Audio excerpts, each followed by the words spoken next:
Good morning students. This is seventh part of chapter biotechnology.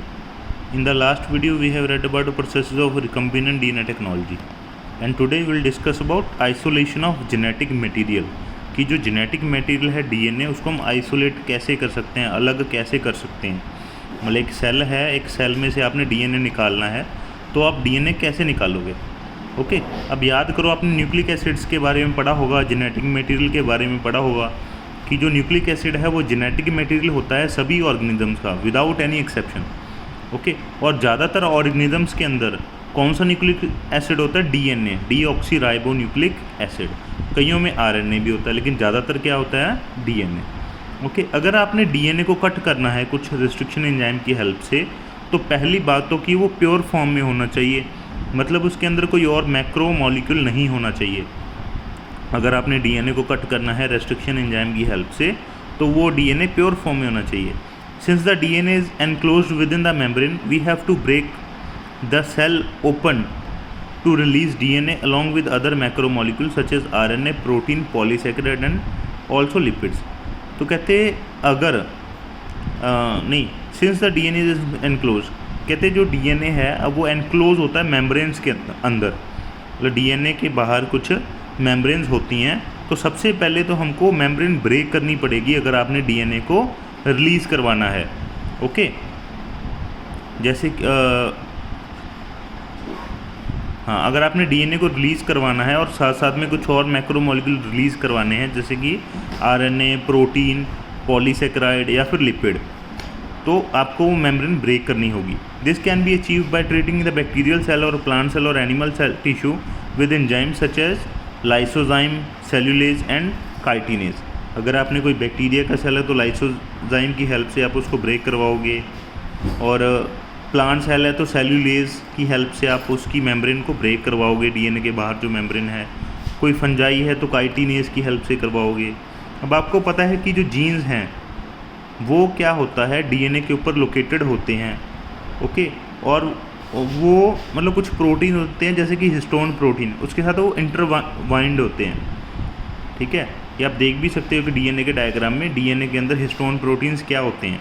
जो DNA की long chain है उस chain को बाइंड करने के लिए प्रोटीन चाहिए होते हैं हिस्टोन प्रोटीन्स। ओके तो हिस्टोन प्रोटीन्स DNA की चेन को बाइंड करके रखते हैं। The RNA can be removed by treating with ribonuclease whereas protein can be removed by treating with protease. अगर आपने प्रोटीन के बाहर की कवरिंग जो है, मान लीजिए DNA के बाहर प्रोटीन की कवरिंग है, तो आप क्या करोगे? प्रोटीएज एंजाइम की हेल्प से उस कवरिंग को रिमूव कर दोगे। अगर उसके बाहर हाँ बिल्कुल, अगर प्रोटीन की कवरिंग है तो प्रोटीएज की हेल्प से आप उसको रिमूव कर दोगे। Other molecule can be removed by appropriate treatments and purified DNA ultimately precipitates out after the addition of chilled ethanol. कहते बाकी जो मॉलिक्यूल्स हैं वो रिमूव हो जाएंगे एंड जो प्योरीफाइड DNA है वो बाहर आ जाएगा। जब उसमें हम चिल्ड इथेनॉल डालेंगे तो DNA अल्टीमेटली बाहर आ जाएगा और बाकी जो मॉलिक्यूल हैं वो रिमूव हो जाएंगे। मतलब पहले तो देखिए एक सेल है, हमने सेल की जो मेम्ब्रेन है उसको ब्रेक डाउन कर लिया। ओके उसके बाद उसके अंदर न्यूक्लियस है, न्यूक्लियस के बाहर भी एक मेम्ब्रेन है। ठीक है हमने उस मेम्ब्रेन को भी ब्रेक डाउन कर लिया और हमारे पास बहुत सारे DNA निकल गया, RNA, सारी चीज़ें हमारे पास मिल गई हमको, प्रोटीन्स भी हैं उसमें, सब कुछ है, लेकिन हमने उसमें सिर्फ DNA अलग करना है। तो हम क्या करेंगे, सभी चीज़ों को उसके अंदर चिल्ड इथेनॉल डाल देंगे। चिल्ड इथेनॉल डालने से बाकी चीज़ें अलग रह जाएंगी और DNA अलग रह जाएगा। This can be seen as collection of fine threads in the suspension. ये डायग्राम देख रहे हो, इसमें जो थ्रेड से जो आप देख रहे हो ये सारा क्या है? ये सारा DNA है। ओके आगे है cutting of DNA at specific location. DNA को स्पेसिफिक लोकेशन पे कैसे कट कर सकते हैं हम? जो रेस्ट्रिक्शन एंजाइम डाइजेशंस हैं ये बेसिकली प्योरीफाइड DNA के साथ की जाती हैं। सबसे पहले हम DNA को प्योरीफाई करेंगे और फिर उसके अंदर रेस्ट्रिक्शन एंजाइम डालेंगे। ओके तभी कोई जो रिस्ट्रिक्शन एंजाइम डाइजेशंस हैं वो प्रोसेस को अंजाम दे पाएंगे at the optimal condition for that specific enzyme. ये भी बात है, जो भी हम एंजाइम डालेंगे उसको भी एक स्पेसिफिक या ऑप्टिमल कंडीशन देनी पड़ेगी जिस कंडीशन पे वो एंजाइम काम करेगा। मतलब जो रिस्ट्रिक्शन एंजाइम है उसको हम डीएनए में डालेंगे तो उसको एक ऑप्टिमम आपको कंडीशन देनी पड़ेगी जिसके अंदर वो एंजाइम काम करे, डीएनए को काटे। Agarose gel electrophoresis is employed to check the progression of restriction enzyme digestion. तो ये जो रिस्ट्रिक्शन एंजाइम डाइजेशन है इस प्रोसेस को चेक करने के लिए एक एग्रोस जेल इलेक्ट्रोफोरेसिस टेक्निक होती है जिसको हम यूज़ करते हैं। अब डीएनए क्या है, नेगेटिवली चार्ज मॉलिक्यूल, तो वो क्या करेगा, पॉजिटिव इलेक्ट्रोड की तरफ मूव करेगा।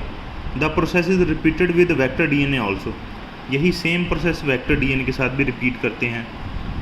अब हम क्या करेंगे, मतलब एक तो वेक्टर है हमारे पास, एक जो डीएनए हमने उसमें ऐड करना है। The joining of DNA involve सेपरल processes, इसमें बहुत सारी प्रोसेसेस होती हैं डीएनए को ज्वाइन करने की। After having the cut source DNA as well as the vector DNA with specific restriction enzyme, the cut out gene of interest from the source DNA and the cut vector with space are mixed and ligase is added. सबसे पहले तो एक DNA है बड़ा सारा, उसमें से हम डिज़ायर्ड डीएनए को कट करेंगे, फ्रेगमेंट को, वो कर लिया। अब हमारे पास एक वेक्टर है, वेक्टर में वेक्टर के अंदर भी वो हम सेम रिस्ट्रिक्शन एंजाइम डालेंगे और वेक्टर के अंदर भी स्पेस खाली हो जाएगी जहाँ पर वो हमारा डीएनए आगे अटैच हो सकता है।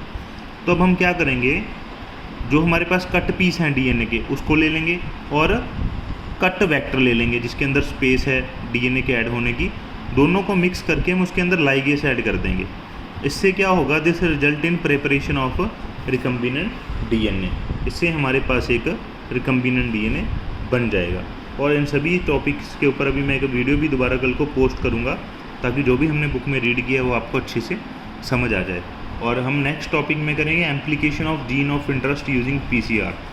पॉलीमरेज चेन रिएक्शन की हेल्प से हम किसी भी जीन को मल्टीप्लाई कैसे कर सकते हैं। ठीक है, तो यहाँ तक अगर आपको ना समझे तो हमें कॉल मैसेज करिए। बाकी इसके रिगार्डिंग मैं आपको एनिमेटेड वीडियो भी पोस्ट कर दूँगा ताकि आपको अच्छे से और समझ आ सके। Thank you.